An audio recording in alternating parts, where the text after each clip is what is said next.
The expanded Suzuki triangle, nurturing the student within the community. I found this quote in a gardening book. When working with students, we often use the idea of planting a seed as a metaphor for student growth. So how do students grow into learning? One way is to follow the same process as learning language, also known as the mother tongue method. An infant cannot speak when it is born, yet all children do learn to communicate. We are not surprised by this. The expectation is that this is a natural process. But what is this process? A seed is planted in the soil. The soil is enriched with compost and fertilizer to nurture growth of the seed. Water is provided or the seed will not germinate. An infant is raised in an environment where people are constantly using language to speak and communicate. Through listening and observation, he begins to recognize patterns of meaning. The child begins to imitate the sounds he recognizes. These first attempts may not be very accurate, such as mama for mother or wawa for water. But these first attempts are praised by the parents, and the child is urged to say it again. We do not correct an infant to say mother instead of mama. We are confident that the child will build skill through repetition, and mother will be the word of choice soon enough. When the seed sprouts, we don't cut off the first small leaf and hope for a bigger one. We allow the first leaf to grow and apply more water and fertilizer, confident that the next few leaves will be more robust. We also do not expect an infant to begin reading immediately. Once a child has a vocabulary of several hundred words, can form sentences and understand stories, then she begins to notice that the symbols in the storybook relate to the language sounds she hears, and we guide the child to greater understanding by beginning with simple material. Shinichi Suzuki applied this very natural model of language learning to the study of music. He called it the mother tongue method, but it quickly became known as the Suzuki method, as he achieved great success using it with his students. He created a language immersion program, but the language was music. Children listened to recordings at home and observed other students and parents playing the instrument in lessons and classes. The observations and listening fostered a desire to imitate what the student was seeing and hearing. The teacher guided the student towards increased accuracy, giving the parent clear guidelines for how to practice at home. Each small success was nurtured and praised, and repetition for mastery was encouraged through games until the student began to take ownership of the process himself. Reading was introduced when the student had a good understanding of the vocabulary of music, so the symbols related to a sound that the student already knew from experience. Teachers who use the Suzuki method will also often refer to the Suzuki triangle.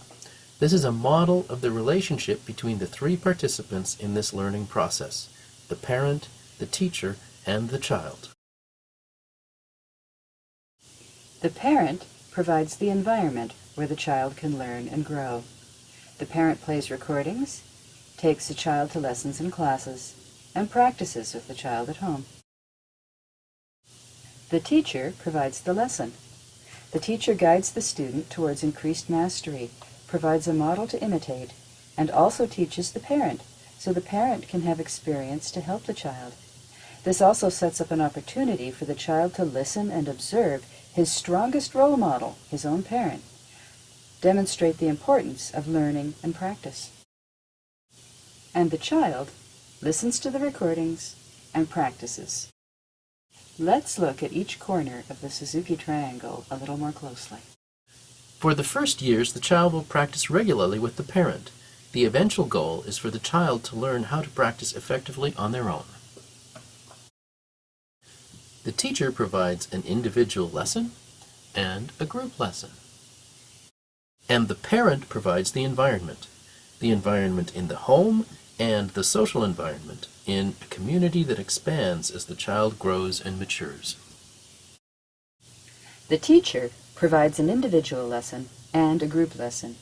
The parent provides the environment at home and in the community.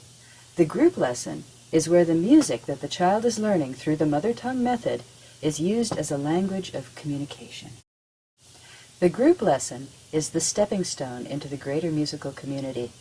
In the Suzuki method, if the student is part of a large program, he will have an opportunity to learn from other teachers and students in the local group classes. At the regional level, we have summer institutes, where students and teachers gather from all over the country to learn from each other. Institute's really fun. I've been going to institutes for the past 10 years, and still every time I go, it's really great. Because you get to study with other teachers from all over different places in like North America and meet other students, also from different places in North America. Internationally, the Suzuki Association of the Americas Conference brings students and teachers together from North and South America, and the International Suzuki Association Conference invites teachers and students from all over the world. The conference is amazing. I've been 3 times, and each time I've had so much fun. It's really international. I've studied with a teacher from Brazil and performed with kids from Peru in Minneapolis.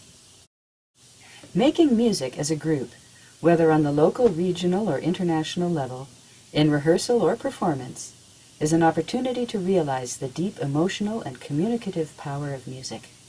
A group event includes both audience and performers, and can be professional or amateur, can involve soloists, chamber groups, large ensembles, or orchestras.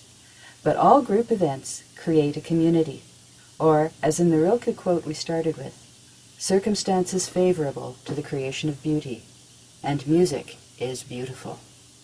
So, to get back to the Suzuki Triangle, both parent and teacher work with the child individually and as part of a larger community.